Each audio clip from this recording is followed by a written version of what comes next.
He found her at 2:15 a.m., hunched over textbooks at his kitchen island. Marcus Westfield had simply wanted water. Instead, he discovered his housekeeper, the woman who'd cleaned his mansion for 3 years without speaking more than 5 words at a time, surrounded by medical textbooks. The pages were worn thin from countless readings.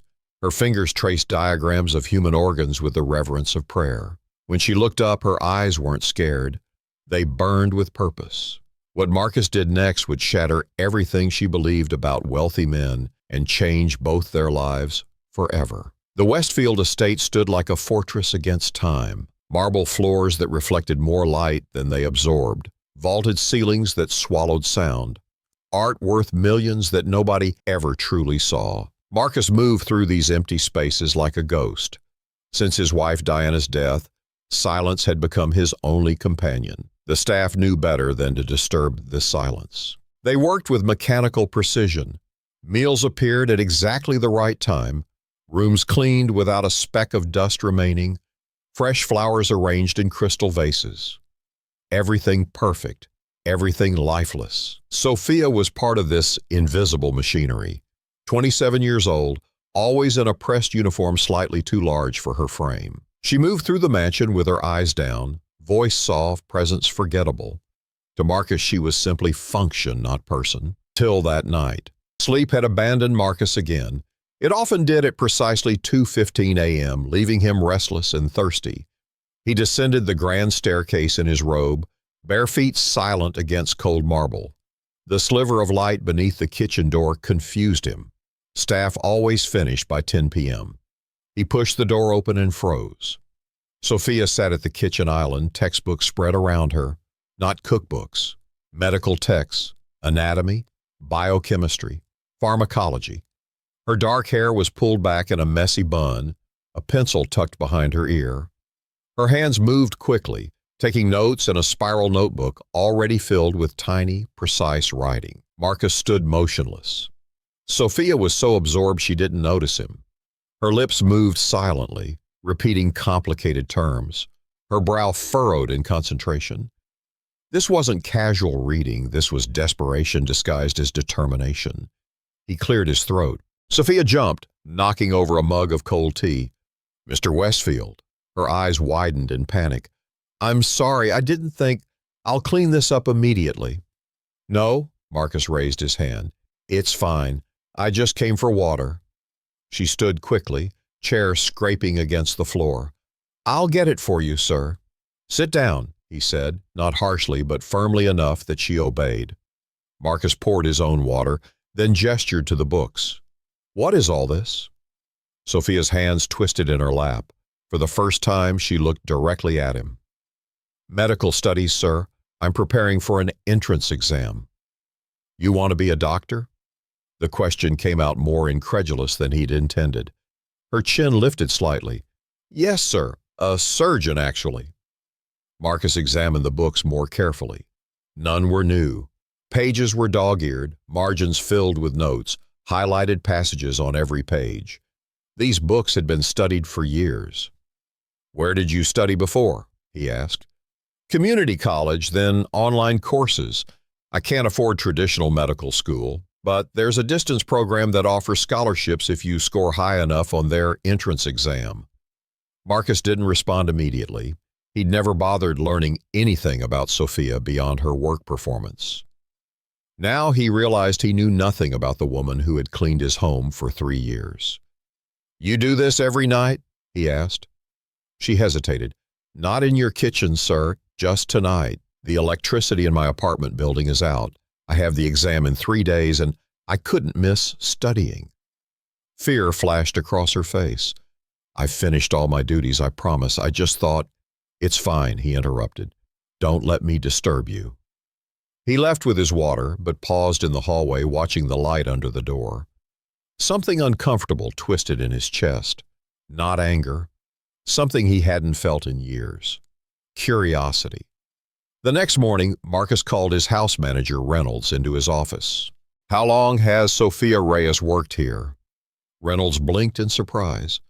"The housekeeper? Just over 3 years, sir. Excellent work record. Never late. Never calls in sick."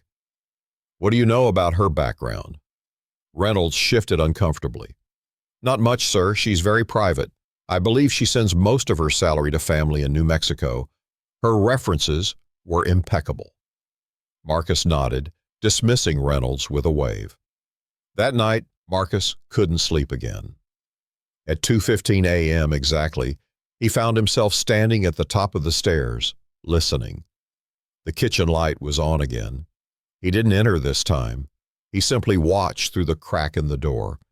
Sofia had returned, books spread out exactly as before. Her face showed exhaustion, dark circles under her eyes, but her focus never wavered. For an hour, he observed her struggling with medical terminology, quizzing herself, drawing diagrams from memory. Marcus returned to bed but couldn't sleep. For the first time in years, something had penetrated his carefully constructed isolation. The following evening, as Sofia finished dusting his office, Marcus spoke. "How is your studying coming along?" She froze, clearly surprised he remembered. "It's challenging, sir." "The exam is soon?" "Friday morning." Her voice was barely audible. "And if you pass?" A flash of something crossed her face, hope mixed with fear. "If I pass, I might qualify for their scholarship program. It would change everything." Marcus nodded, returning to his papers. Sofia slipped out silently, but the conversation lingered in his mind long after she left. Friday morning arrived with rain hammering against the windows. Marcus found himself checking his watch repeatedly during his morning meeting. 9:15 a.m. Sofia would be taking her exam now. The thought distracted him so completely that his financial advisor had to repeat questions 3 times. "Are you feeling all right, Mr. Westfield?" the advisor asked. Marcus waved him off. "Continue." But his mind wasn't on stock portfolios or property acquisitions. It was in a testing center across town with a woman in a worn coat clutching a pencil like a lifeline. When Marcus returned home that evening, Sofia was polishing the silver in the dining room. Her shoulders were slumped, face drawn with fatigue. The exam results wouldn't come for days, but her body language told him everything. It hadn't gone well. "Sofia," he said quietly. She jumped, nearly dropping a serving spoon. "Yes, Mr. Westfield?" "How was your test?" Her eyes widened in surprise that he'd remembered. "It was difficult, sir." "You don't think you passed?" Sofia's gaze dropped to the floor. "There were sections I wasn't prepared for. Advanced chemistry questions I hadn't seen before." Her voice cracked slightly. "I studied everything I could find, but without proper classes." She didn't finish the sentence. She didn't need to. "Take tomorrow off," Marcus said abruptly. "Sir?" "You're exhausted. Take the day off with pay." Sofia stared at him, confusion evident. "Thank you, sir, but my family—" "We'll survive one day without your check." His voice was firmer than intended. "Rest. That's an order." She nodded, returning to her polishing as Marcus left the room. That night, Marcus sat in his study, a glass of scotch untouched beside him. He'd opened his laptop and found the website for the medical program Sofia had mentioned. The scholarship was competitive, only 5 students selected annually. The full program cost was listed $175,000 over 4 years. Marcus made that much in dividend dolphin payments every month. He scrolled through the requirements, the deadlines, the acceptance rates. Less than 8% of applicants received any financial aid. The odds were stacked against people like Sofia, not because of intelligence or dedication, but because of birth and circumstance. Something inside Marcus, something dormant since Diana's death, began to stir. The next day, while Sofia was off, Marcus called his lawyer. "I want to establish a scholarship fund," he said without preamble. "Anonymous, for medical students from disadvantaged backgrounds." "Any particular institution?" the lawyer asked. "Yes, I'll send the details." Marcus paused. "And I want one specific student to be the first recipient." "That's not typically how blind scholarships work, Mr. Westfield." "Make it work," Marcus said flatly. "I'll transfer the funds today." When Sofia returned on Sunday, Marcus observed her from his study window. Even from a distance, he could see the resignation in her posture, the defeat.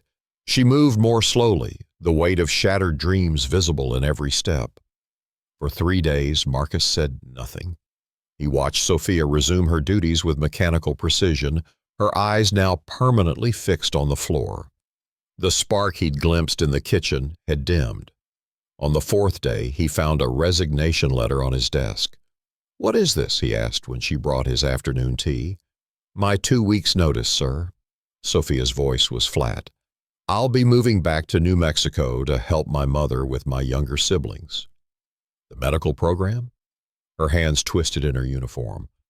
"The results came yesterday. I didn't qualify for the scholarship." Marcus nodded slowly. "I see. I appreciate the opportunity you've given me, Mr. Westfield.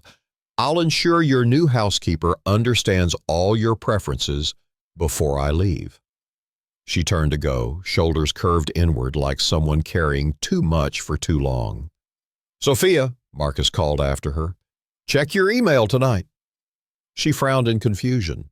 "Sir?" "Your email. Check it tonight." That evening in her tiny apartment, Sofia opened her laptop. Among bills and job rejections was an email from the medical program. Her finger hovered over it, dreading more confirmation of failure. Finally, she clicked. "Dear Ms. Reyes, we are pleased to inform you that upon further review of your application and test scores, you have been selected as the recipient of the Diana Westfield Memorial Scholarship, covering full tuition and a living stipend for the duration of the program." Sofia read the email 3 times, heart pounding. This was impossible. There was no Diana Westfield scholarship. She had researched every available option for months. Unless... Her eyes filled with tears as understanding dawned. She reached for her phone with trembling hands. Across town, Marcus sat in his darkened study, gazing at the photograph of Diana on his desk. His phone rang, Sofia's number. He let it go to voicemail. This wasn't about gratitude. It was about potential. Monday morning, Sofia arrived at work earlier than usual. Her eyes were red-rimmed but clear, purposeful. She found Marcus in the kitchen, something he never did at this hour. "You shouldn't have done it," she said without preamble. Marcus looked up from his coffee. "Done what?" "The scholarship." Her voice shook. "Why would you do that for me? You barely know me." Marcus was quiet for a long moment. Then he said, "I know enough." 5 years passed, like water flowing beneath a bridge. Marcus's hair grew whiter. The mansion remained immaculate, but something had changed within its walls. Life had returned. Sofia left her position as housekeeper 2 weeks after receiving the scholarship. Marcus hired a replacement, but kept Sofia's contact information. Not to reach out, just to know she was still there, still fighting. She sent letters, never emails, always handwritten. No return address, but Marcus recognized her precise handwriting.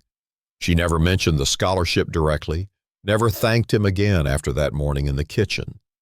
Instead, she wrote about classes, about patients during her clinical rotations, about professors who pushed her beyond what she thought possible. Marcus pinned each letter to the wall of his study, a growing testament to possibility. Today, I held a human heart in my hands during anatomy lab. Not a model, a real heart that once beat inside someone. I've never felt more humble or more determined. Failed my pharmacology exam. Studied all night and still failed. Starting over tomorrow. This isn't the hardest thing I've ever faced. A patient thanked me today, me, just a student, for listening when no one else would. I finally understood why all this struggle matters. He never replied. This wasn't about him. It was about her journey, unfolding one difficult step at a time. In his own life, things shifted subtly. He started a larger scholarship fund, this one public. The Diana Westfield Foundation provided medical education for students from underserved communities. He began volunteering at a free clinic, not as a doctor, but as an administrator, using his business expertise to stretch limited resources. Small changes, meaningful ones. One rainy Tuesday in April, 5 years after Sofia had left his employment, Marcus's assistant placed a letter on his desk. "Special delivery," she said. The courier waited for an answer. The envelope was cream-colored, expensive. Inside was an invitation printed on heavyweight cardstock. "The New Mexico Medical Center invites you to the graduation ceremony of the class of 2025, reception to follow."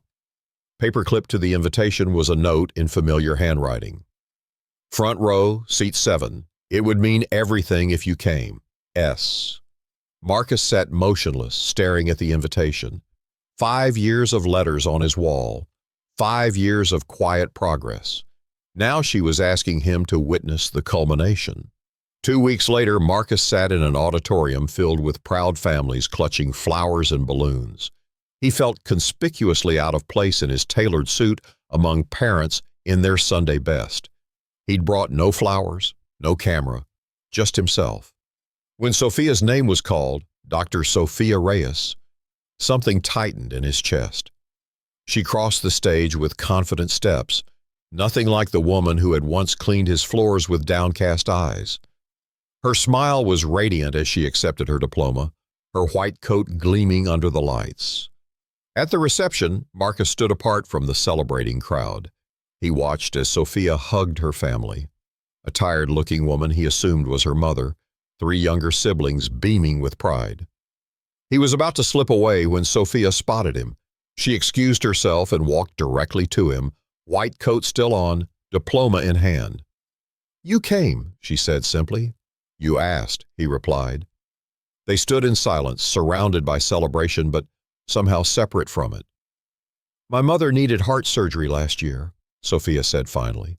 The Diana Westfield Foundation covered it through their community health program. Marcus said nothing. He hadn't known. "You didn't just change my life," she continued. "You changed hers, my siblings. And now I'll change others." "That was always the point," Marcus said quietly. Sofia studied his face. "Why me? Of all the housekeepers, all the struggling students, why help me?" Marcus considered the question. "Because you were studying at 2 a.m. after working all day. Because you didn't ask for help. Because—" He paused. "Because Diana died of a misdiagnosis that any dedicated doctor would have caught. Because I saw in you what medicine needs." Sofia's eyes filled with tears. "I've been offered a residency position at County Hospital, their program for underserved communities." "You'll accept?" "Yes." Her voice was steady despite her tears. "It's where I'm needed most." Marcus nodded. This was right. This was as it should be. "I have something for you," Sofia said, reaching into her pocket. She pressed a small object into his hand, a simple pen with the caduceus, the symbol of medicine. "It was my first, from my white coat ceremony. I want you to have it." "I can't, please." Her voice was firm. "Some debts can't be repaid with money, but they can be honored through action. I'll honor mine by becoming the doctor you believed I could be." Marcus closed his fingers around the pen. For the first time in years, he felt something crack open inside him. Not grief, but its opposite. Pride, hope, connection. "Dr. Reyes," he said, testing the words, "it suits you." Later that night, Marcus pinned her gift beside her letters in his study. He looked at the wall, no longer just a record of one woman's journey, but a testament to what happens when someone truly sees another person's potential and refuses to let it wither. The mansion was quiet when he returned home, but it was a different kind of quiet now. Not the silence of emptiness, but the peace of purpose. Life had come full circle, so Diana would have approved. If this story moved you, don't forget to subscribe and hit that like button. Have you ever had someone believe in you when no one else would? Share your story in the comments below.